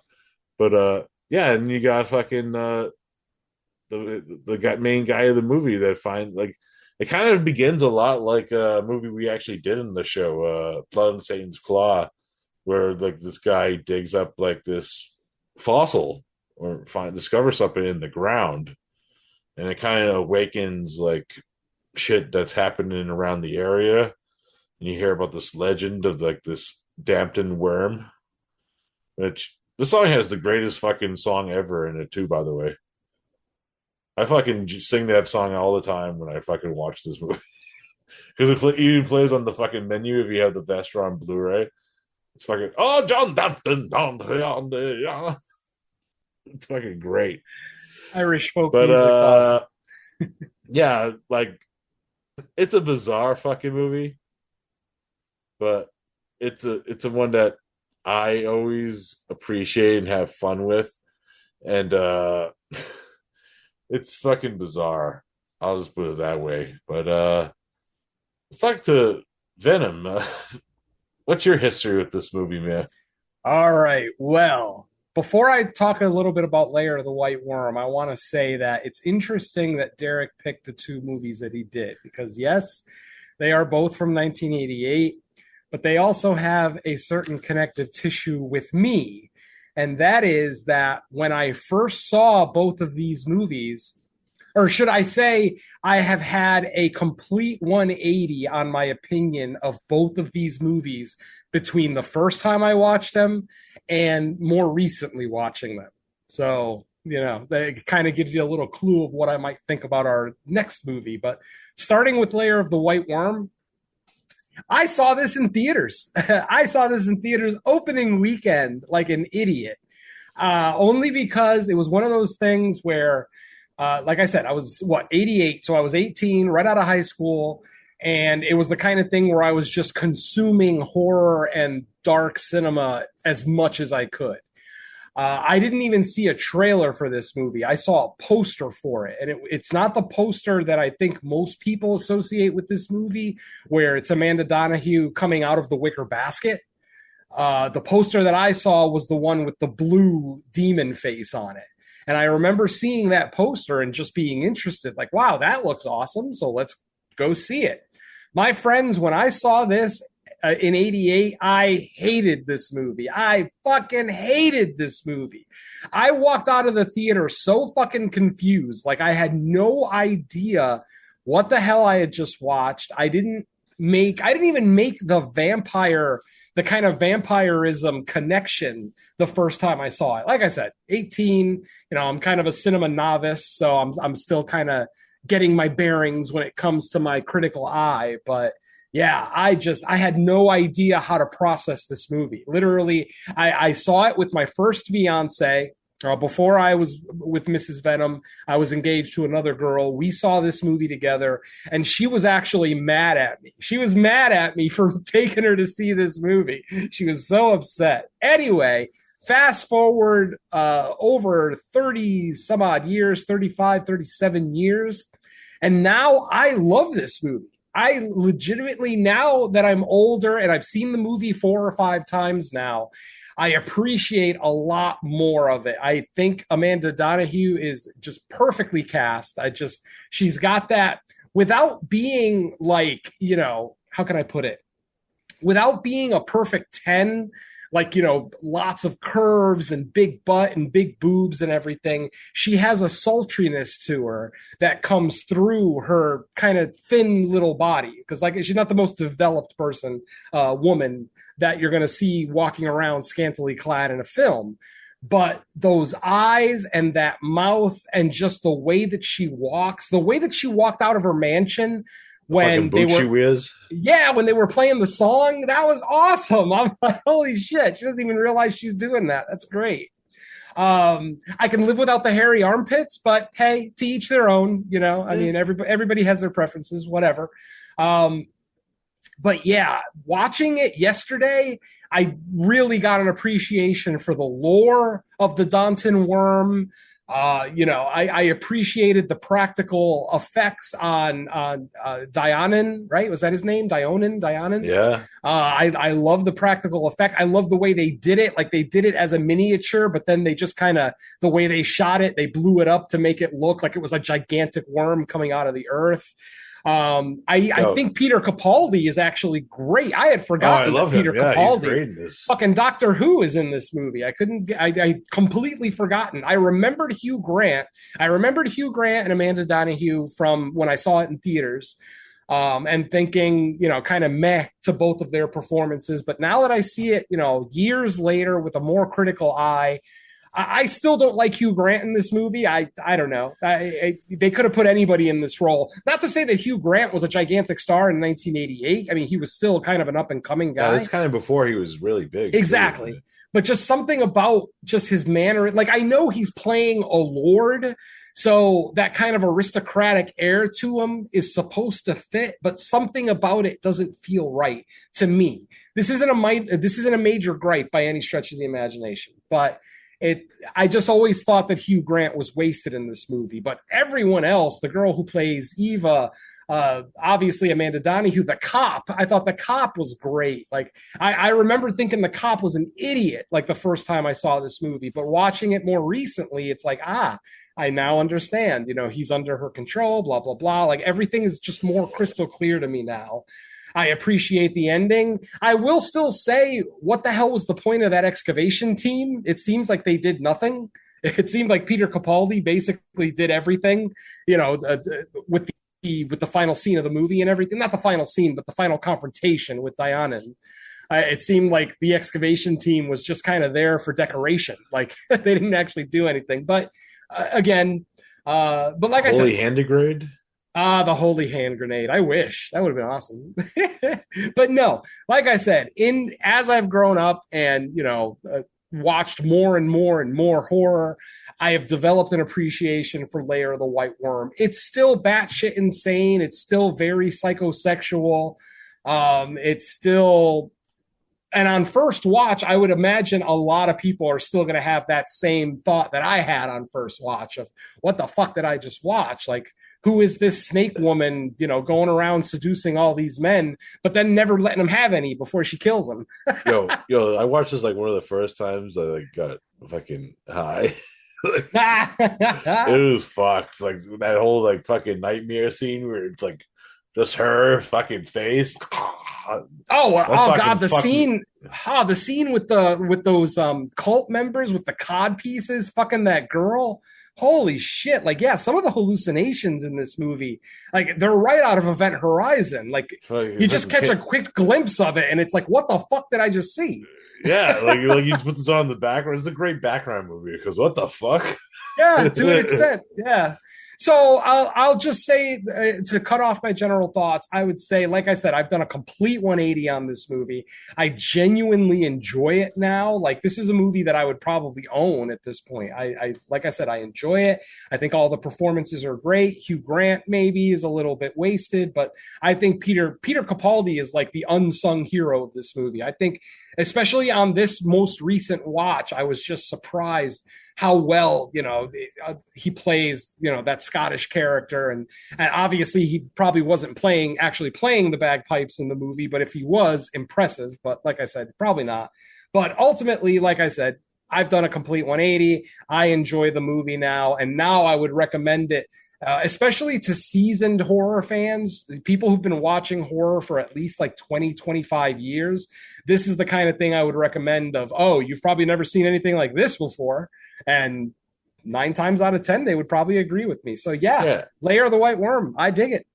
Yeah, it's kind of an interesting comparison piece too, because also for like folk horror in general too, because it came out the same year as Pumpkinhead, so it came like that aspect of folk horror that's a little bit different, which you get two sides of it, which is cool, kind of cool that those both came out in the same year. Yeah. So yeah, I'm just a little sad that I didn't appreciate this movie more when I was younger. I mean, this movie is definitely not for a younger horror audience. Like 16-year-old horror fans aren't gravitating the Lair of the White Worm. They're watching Friday the 13th and Scream and movies like that. So this is definitely a movie for a more seasoned horror fan. And I think if you consider yourself a more seasoned horror fan, I would say check out Lair of the White Worm. Or if you saw it when you were younger and didn't like it, give it a second watch. It's only 90 minutes long, so it's not going to take you too long to get through. I think it might open your eyes. If you haven't seen it in like over 20 years, give it a shot. I think you might be surprised. yeah, man, good stuff, Michael. Yeah, so I saw this movie sometime like in the early 90s. Back then, we had like, whatever cable package we had, and it would it would play a lot on the IFC channel, like the original IFC channel, and I would always seem to catch it like when it had been on for like an hour. So like it was a long time before I actually sat down and watched it all the way through. And I kind of like it. Well, it reminded me of elements of like you remember that movie Dagon with the fish people? Like this Yeah, this was like Absolutely. the vampire like demon amphibian like reptile kind of like version with that. I love the creature design in this. I think it's funny because this is about the time you start seeing some like flirting with like CGI effects, and they're pretty bad, but you still have practical effects mixed in. So it's a movie that like certain sequences will look dated, but then like they'll do something with practical effects that look like super cool. Um, I like the story. I like a little bit of a mystery and reveals about what's exactly going on because I think like on the first time watch, it's not always the easiest to figure out. And like I can understand like from Venom's point of view, like the first time not liking it or at least not liking it as much because I remember being a kid watching this and I was kind of like confused at like the plot and like what exactly is the motivation of even like the villains in this. But over time, I had seen it like more times, and I dug it. And like by the time I rewatched it, Hugh Grant started to become like a bigger star in the '90s. So I always got a kick out of the fact that holy shit, Hugh Grant is in this, and that other actor is like basically Hugh Grant's stunt double because he he kind of looks very similar to him, just with like a bigger bushy hairdo going on. But I always thought that like, are they like? I remember I think I was a kid, and before you could just look this stuff up, I was like, is that his like real life brother? Because they kind of looked like Who, Peter similar. Capaldi? Yeah. Yeah. um, but yeah, I dig it. I dig the design in this. I dig the special effects. I find it quite enjoyable. It's one of those kind of weird, odd movies, like a little less than straightforward, but that's almost kind of its strength. Um, with this one, Ken Russell, I mean, that's kind of get what you get sometimes with Ken Russell. And I remember like kids talking about this one at school because it was Remember, always on guys, IFC. Ken Russell's the guy who did the booby segment in the movie Trapped Ashes. Trapped Ashes. Oh yeah. Oh yes, He did Altered States too, right? yes. I Yeah, love. that's my favorite Ken Russell movie. Speaking Love it. speaking of Altered States, there is a Criterion 4K that I need to pre-order because I'm hyped for that. But Yeah. I like Ken Russell. He's a part of some very interesting movies, especially from that Yeah, like era. I named like fucking Devils and Tommy. That's two different fucking ballparks. Mm-hmm. Mm-hmm. But yeah, overall fan of Lair of the White Worm. Nice. Yeah. Okay. You guys ready to talk about this fucking crazy movie? Oh, one crazy movie to the next. Yes, we must talk about it. You must Oh help God, me to Project Death or whatever it's called. Death Now, One. Death One is lethal. Oh God. We're military guys. We don't know. They actually say that in this movie. But anyway, oh my God. So, filmed in the Philippines, we have Lucio Fulci's question mark Zombie 3 is a sequel to Zombie 2, which is also a sequel to Zombie 1, which is Dawn of the Dead, which is why this movie's called Zombie 3, which it makes no fucking sense. Just call it And fucking. Zombie Flesh Eaters too. Yes, it is. Now, the history of this movie is kind of a very interesting discussion piece where it was being filmed in the Philippines and Lucio Fulci got sick? Question mark. Well, and then I think it kind of had something to do with who was the writer of this movie, who is Claudio Fragasso, who a lot of filmmakers and horror fans should know, and documentary fans should know because he's the director of Troll 2. Yes, he wrote a lot of like well, actually, I should mention, yeah, Lucio Fulci left the production. He did like maybe like 80% of it of the film. There was like another like 20% that needed to be to stretch it out because it was like only like 56 minutes of footage that I guess like from what I heard from like some of the special features I've seen of this movie over the years. So Claudio called over as a good friend. Hey, Bruno, come on, we got a rip-off movie for you, man. It's a rip-off of Return of the Living Dead, but we mixed a little bit of like fucking Vanishing Point with the DJ. Oh God. You know, and mix it with a little bit of fucking 80s war movies like Apocalypse Now. Yeah, half these sets are the same sets as Apocalypse Now, by the way, which is nuts. But yeah, we got a movie for you, so let's make it. And pretty much from what I heard, because I've seen an interview with Bruno Mattei, when he pretty much he said a lot most of the stuff that involved like the military and like the doctor base with the doctor character, and most of the scenes with like the guys and like the like the suits with the machine guns were like a lot of like his scenes, like them going around wiping out cities pretty much in this movie, which is fucking crazy. Military scumbags are in this movie. But yeah, it's a fever dream of a movie, which, the best part of the movie is the fucking poster. I'll be honest. The poster is fucking awesome for this movie. It's pretty rad if you look at it.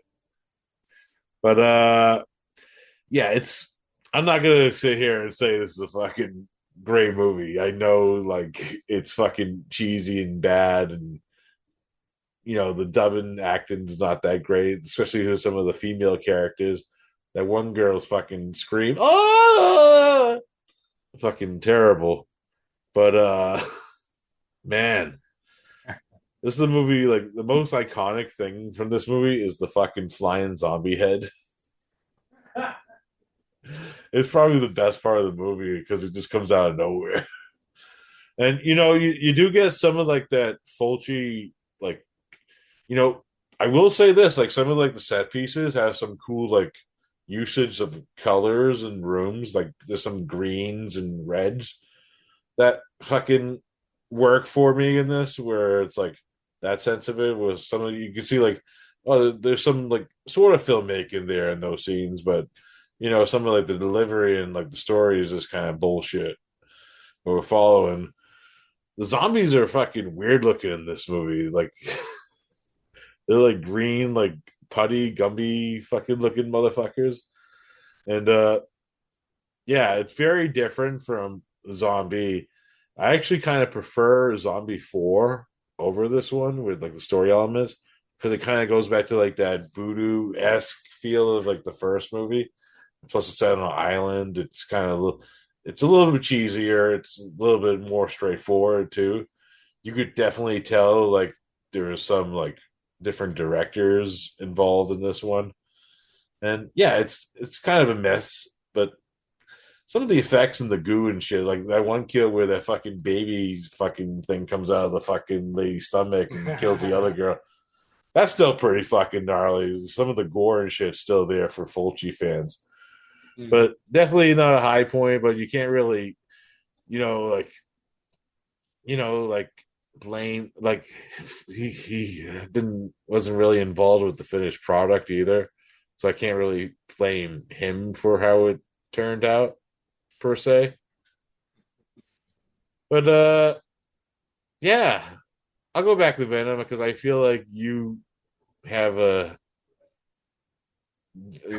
your different thoughts on this movie, which I don't blame you for, man, at all. Because, like I said, it's not a great movie. Well, as I explained during Lair of the White Worm, both of the movies this episode, I've done a complete 180 on. So I already mentioned how I hated Lair of the White Worm the first time I saw it, and now I really, really like it. Well, Zombie 3, unfortunately, is the complete opposite. I saw this probably in the early 90s. I definitely didn't see it in 88. I don't even think I had seen Zombie, the original Zombie, or Zombie 2 by 88. I think a lot of these I saw early 90s, but this was a movie that I enjoyed. The first time I saw it, I was like, again, I was younger. I was just more into the violence and zombie. And to this day, I still, am a lover of zombies. I absolutely adore the zombie subgenre. So obviously, this is like a little time capsule, a little piece of history here. I didn't realize that Lucio Fulci didn't finish this movie. So like Derek said, I can be a little bit more forgiving because, yeah, Claudio Fragazzo, holy shit. Oh, God. I can't even watch Troll 2 anymore. I can still watch Best Worst Movie, but I cannot watch Troll 2 anymore. It's almost unwatchable. Even as a comedy, even if you're just watching it to laugh at it, it's almost unwatchable. Now, Zombie 3 is not quite that bad, but I will say at watching it now with my more, critical eyes, I definitely see all of the issues with it. I see some of the weaker performances. I absolutely hate the fact that the entire movie is ADR'd. For those who don't know what that is, basically ADR is automatic dialogue replacement. So basically all of the audio in this movie, and I'm not just talking about the dialogue, I'm talking about 100% of the audio in this movie was done in a studio. There was no live audio. It's almost like they had no microphones on the cameras, or they didn't have a sound guy. Or potentially the other thing is maybe they did record audio on location, but maybe it got damaged, it got corrupted somehow, whatever the case may be. But the point is, when I see a movie that's 100% ADR'd, it takes me out of it. For those of you who don't know, before I was a software engineer, I was an audio engineer. I was a sound man. And I appreciate great audio, but the other end of that spectrum is when the audio is terrible, I have to speak on it. And yeah, the audio in this is so bad. Like, you can tell that the lip sync is there because a lot of the people in this movie are English speaking actors and they're speaking English. The dialogue matches, but something about it, like there's no ambient audio. Audio doesn't change when it changes camera angle. Like the scene with the helicopter escape at the end, there was like 3 or 4 different cameras shooting that scene, but every time the camera changed, the audio didn't change. And it should, because your aspect ratio to where the helicopter is should change based on where the camera is positioned. But that's just, like I said, it's minor gripes that this old sound man thinks about. Ultimately, though, the zombie action is great. I love the zombies in here. Maybe not the best Fulci zombies we've ever seen, but still some impressive makeup.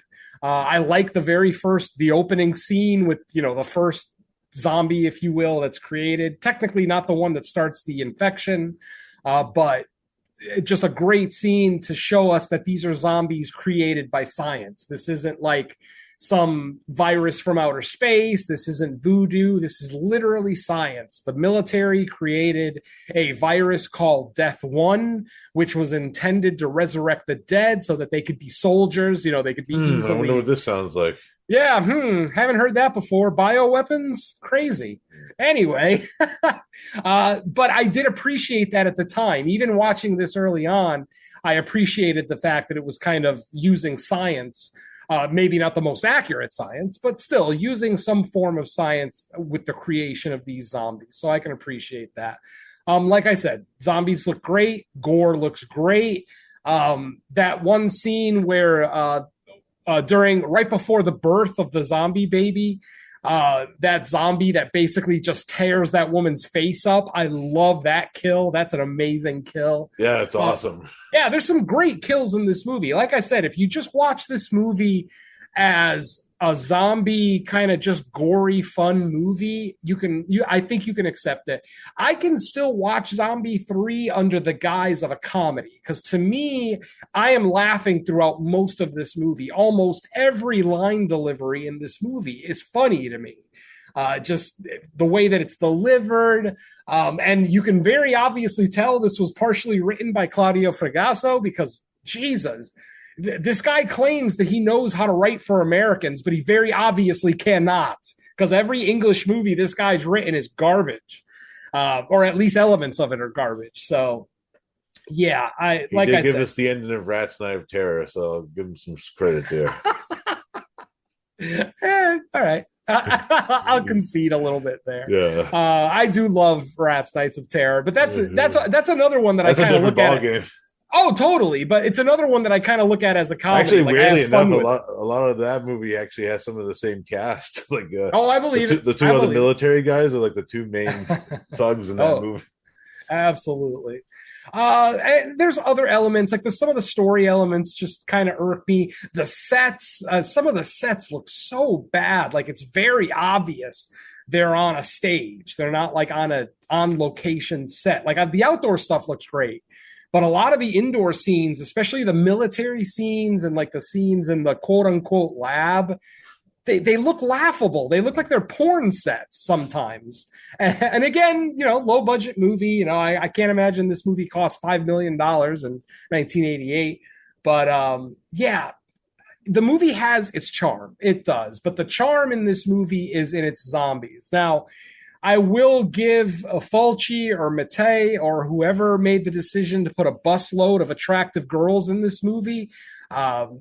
Good choice there, because Fulci. At the very least, Fulci. Oh yeah, at the very least, you've got some beautiful ladies to look at. Some of them are actually legitimately funny. Others are kind of annoying, but for the most part, they get kind of dispatched fairly quickly throughout the film. So, but I like the early scene where like the army guys are just driving up to the girl's bus, and the bus is like they're flirting with them through the windows of the camper, I guess. I like that scene. It's so silly that I laugh every time. Whether it's intended to be comedy or not, I don't know, but I do enjoy that scene for that element. So like I said, the movie has its charm. It is not top tier Fulci by any stretch. It's not top tier Zombie. Like, it's not even top tier for this franchise, ultimately. I agree with Derek. I prefer Zombie 4. I remember enjoying that one on a less comedic scale, whereas I can enjoy Zombie 3, if I look at it and laugh. Zombie 4 took itself a little bit more seriously. Also, it's a better song. And it's a better song, for that matter. So, yeah. So, like I said, I'm not going to say that I hate Zombie 3 now. I see its shortcomings, now that I've been podcasting for 10 years now. So I see its shortcomings. I see the things that could have been done better. It's in a different tier. Yeah, exactly. And as a sound man, like I said, the ADR stuff just really, really bothers me. It's okay if it's done for like one scene or a couple of lines here and there, but when it's in the entirety of the movie, it just kind of takes me out of it being an old sound man. So, but overall, still a fun movie, still worth watching if you're, I mean, I would still say it's essential viewing if you're a zombie fan, if you're into the zombie subgenre. I think all the zombie movies, just because of what they are and who made them and their lineage, should all be watched, even if they come off slightly funny at times. Just get together with some friends, get a case of beer, and have some fun with Zombie 3. So I'll cut my general thoughts off there. Yeah, Nice. I find the movie enjoyable in kind of like are you in the mood for like a goofy version of an Italian zombie movie? And if you are, then like it's one that you can throw on. I put this in the category of movies of like if you're doing like Italian zombie movie marathon, this movie definitely has a place somewhere in that marathon, but it's not the one you want to use as like the feature movie or like the top tier, whatever you would consider like the premier time slot of your marathon. This isn't the one you would use, but it's still, you get your zombie action. The zombies look pretty cool. It almost feels like rabid humans in zombie makeup at times because like all the things the zombies can do. Yeah, they're talking and shit like these. Yeah, yeah. Watching this movie, I haven't seen it in a while, but I mean, I have seen it before. It kind of reminds me of like if you take like those 80s action movies, but then like you take like the B movie ripoffs of them that are almost kind of like as funny as they are action oriented and make one of those a zombie movie. It's like that kind of tier of movie where it's not like bad, but it's obviously not like top tier. The Fulci kind of connection is there, but like even so, when you watch like other Fulci movies, like the tone, the atmosphere, like this feels like a different world that like these zombie movies like this take place in. Um, but yeah, like if you're just looking for like, what is it, 85 minutes or 80 minutes, uh, of like a goofy zombie movie, it does enough. And if you're well schooled in like Italian zombie movies, there are a bunch that like come off like this. So like if you know that that's what you're in for when you throw this on, you'll probably find it fine, like perfectly fine as far as what it's trying to be. But like let's say you watch like City of the Living Dead and then you see Fulci's name on this and you're like, "Oh, well, let me throw on another one." Like it's like you're probably gonna be like, "What the hell?" Like Yeah, I didn't even know this movie existed. You know how I found this movie? Is it was actually a good friend Moods from the 22 Shots did a year of 1988 on his YouTube channel back in the day. And he actually had like the main theme for this movie, the theme that plays in the beginning as the intro music for it. And then he did a review for this. I didn't even know this movie fucking existed, and it kind of boggled me because I was a big fan of Zombie, and I didn't know this existed. Well, yeah, because like with Zombie, there was like the big like reason why it was originally called Zombie 2, all that explanation. But then you start finding out, oh, there's a Zombie 3, there's a Zombie 4, and it's like, well, what the like they just kind of keep building off that original explanation, even though each one gets like further away from really ever needing to be called that because some like it really starts to feel like, well, you're just making another zombie movie. It doesn't even feel like sequels anymore. It's just you're just making a new zombie movie, but if you call it Zombie with a number behind it, people will be like, "Oh, it's let's all not talk about part of the Zombie string." 5 Killing Birds because that movie did not have killing birds in it at all. This movie did though. No. Yeah, hey, I thought we were getting a Birdemic sequel there for a second. With the little puppet bird. Hell yeah, that was awesome. It was interesting too that it wasn't all. Did you notice that it was just hawks? Like it wasn't like there was no little birds like wren. It was only hawks that were being affected. I thought that was interesting. Yeah, they got infected when the smoke went into the crematorium. I didn't see that before in a movie. I will say that the military leader here has to be one of the most delusional dipshits I've ever seen in a movie like this. Like military guys. Oh, he's worse than Trump. Like he literally. Well, no, he's not worse than Trump. But he's got that thing where he hears a logical explanation and then he calls it science fiction. It's like, motherfucker, the dead are walking outside and eating human flesh. Who the fuck are you to tell these scientists that it's science fiction, their theories and shit? It's like, what a fuck. I hated him. Every single time he was on screen. And then he doesn't even get fucking killed by a zombie. You don't even give me the fucking satisfaction of seeing him get his head torn off by a fucking Italian zombie. That pissed me off. And then you got fucking Italian Jeff Fahey as Yes! the doctor. Oh, I thought you were talking about the bus driver. The bus driver looked like Jeff Fahey too. Yeah. Jeff Fahey. Oh man, that's funny. This was kind of like Don't forget the greatest cameos ever. The two guys at the crematorium, the two soldiers. Oh, God. Claudio Fragazzo and Bruno Mattei themselves. Oh, terrible. Yeah, Fragazzo. God damn it. I've never met the man. I have no desire to, obviously, but Jesus. Oh, I'd want to punch him in the mouth if I ever met him. Not that obviously that's going to happen, but yeah, holy shit. Yeah. There are very few filmmakers that actually bring out the fucking piss and vinegar in me, but yeah, Fragazzo is one of them. And it's crazy because he's like one of the fucking ones they usually get on like all the documentary stuff with these directors. Right. It's like, am I going to watch him?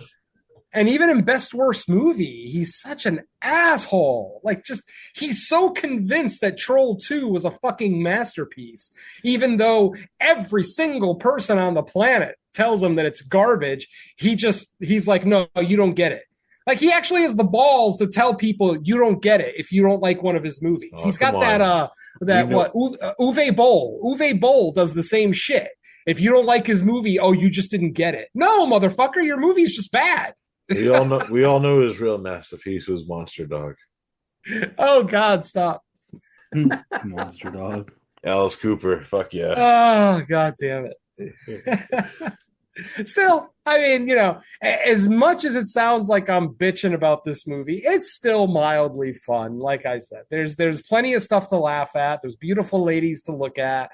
There's some decent gore to enjoy. It's not the worst zombie movie I've ever seen. Not even the worst zombie movie I've seen this year. So, like I said, it still has its charm. I would still recommend it. If you're a zombie completionist, especially, check it out. Fuck yeah. Especially for the flying head zombie. Oh, yeah, we barely talked about the flying head. That was great. Flying head attack. And by the way, these zombies, we didn't even mention the fact that these zombies use tools and some of them fucking talk. Yeah, like the one in the fucking gas station with the machete. Yeah. Oh my God. And he was fast. That dude was like an Olympic athlete. He was nimble. I could not get over it. Like, how did she survive that confrontation is beyond me. Fucking, it was like a ninja with a zombie. It was a ninja zombie with a machete, and somehow she survived. Yeah, it was fucking awesome. Oh, man. But yeah, the talking is what kind of. I remember the first time I saw it. It was kind of like the first time you hear Frankenstein talk. You're just not. It's off-putting because it's not something that you're used to. And yeah, hearing the zombies talk here. Like the first couple of zombies that talk, they're just saying like single words. But then by the end of the movie, we get to a zombie that's fucking speaking completely normal English. And it's like, what the fuck am I watching? Yeah, Blue Heart, fucking spoiler alert. Yeah. The fucking DJ that they're following and listening through the whole movie is a fucking zombie. Oh my God, that was interesting. And what the hell happened to his face? Like, did that happen to his? Did he just mutate, or did he get attacked? Did he Sam Neill himself? Did he Sam Neill himself? Exactly. Because he's literally in a locked DJ booth. It's like, what the fuck happened to your face? Like, how? Well, it's the same thing with the guy in Demons. It was fucked up. They probably poked his eyes out, even though he's probably blind already. Right. Oh, and the baby, the birth scene kind of reminded me of Demons a little bit. It had like a little Demons flair to it, popping out of the stomach. Yeah, they're probably like, we'll do some demon stuff in this, Bruno. Yeah, right? Why not? Fuck it. Yeah, They liked it. They liked it a few years ago. They'll like it now. They liked rats when we ripped off Night of the Living Dead and The Thing in the same movie. I did wonder at the end why the helicopter started taking off without their buddy when exactly. he had Why ammo did you time. have to? Why did you have to hover 8 feet above the ground? You could have hovered 3 feet above the ground and saved your friend. Because this is the scene where they ripped off Platoon. Yeah, well, tried to anyway. Yeah, there's so much weird. The best part is like there's a bunch of like hay, and then all of a sudden the hay blows away, and there's like zombies already there waiting. So literally the whole time those zombies were there under the helicopter, but didn't get up until the helicopter tried to take off. It was the greatest thing ever to watch because I was watching it on like the trailer that's on the IMDb screen. Oh shit, that's funny. Oh man, good times. Yeah, good shit. All right, Mike, play us out, buddy. All right. Well, I guess it's about time for us to load onto the chopper so we can not be killed by any leftover remaining zombies hiding in hay, just kind of chilling. Just to be killed by white suits. Right?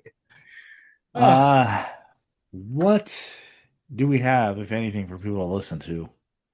Unfortunately, not much from me. I think Creature Comforts, 31 or 30?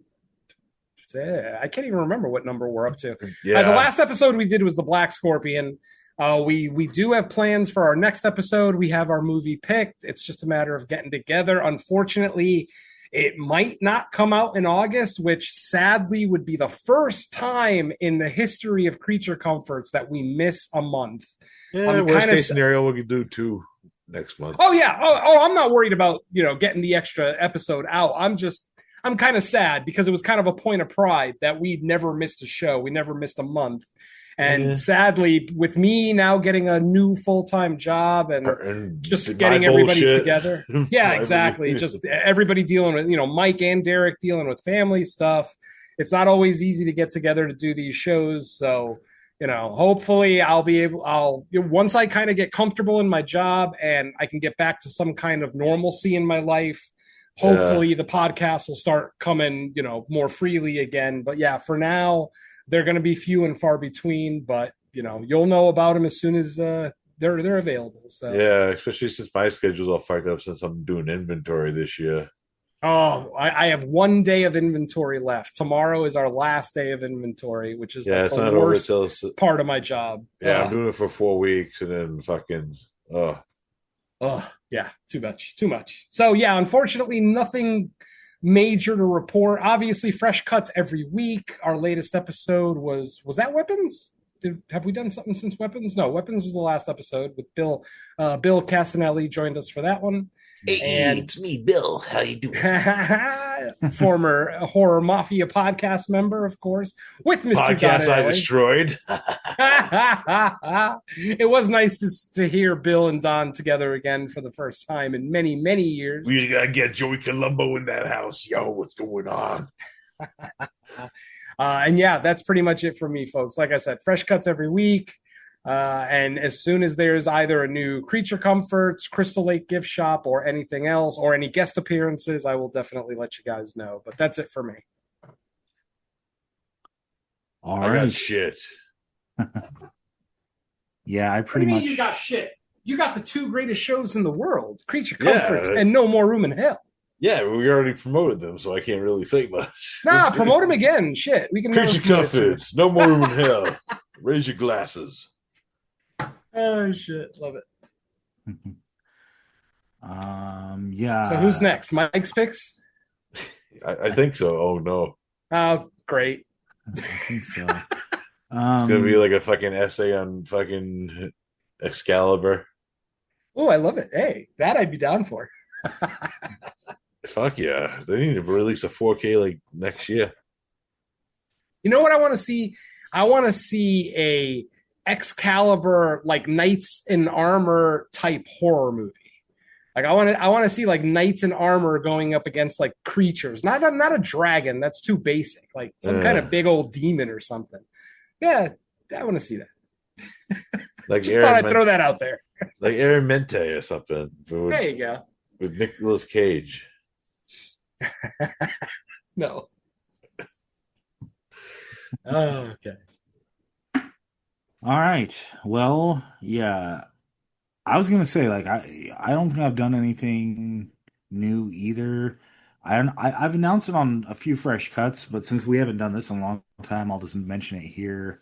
I was on an episode of 22 Shots. I still think it's their last episode because they're mostly on a summer break, but they got together to do an episode. I think it was the end of July, early August, which was a summer movie or summer vacation getaway theme. So I was on that. And then other than that, I've just been doing fresh cuts episodes. What did you do? Like, what movies were they? It was Eden Lake.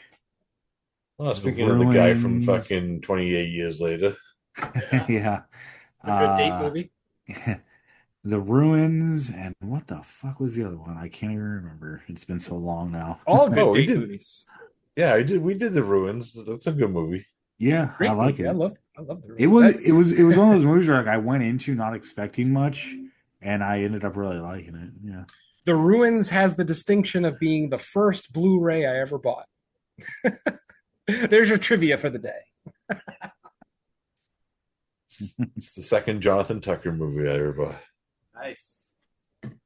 Cool. All right. Well, I have no idea what my picks are going to be, so there's nothing to announce. But as far as this show goes, yeah, we are probably looking at September because we're almost to the end of August. So Mike's picks will be Zombie 5 and Zombie 90. Oh, Birdemic 2. Electric Boogaloo. Oh, no. all right. Well, with that, we are gonna get out of here. Thanks for everyone for listening to another episode.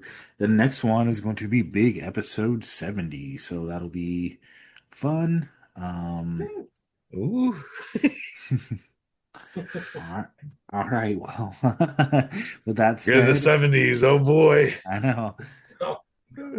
Maybe I'll have to do 2 movies from 1970 on it. We'll see. Oh, boy. All I'll right. have to look at the list. That said, let's say bye to the listeners. Goodbye, listeners, and make sure you do not take Def 1.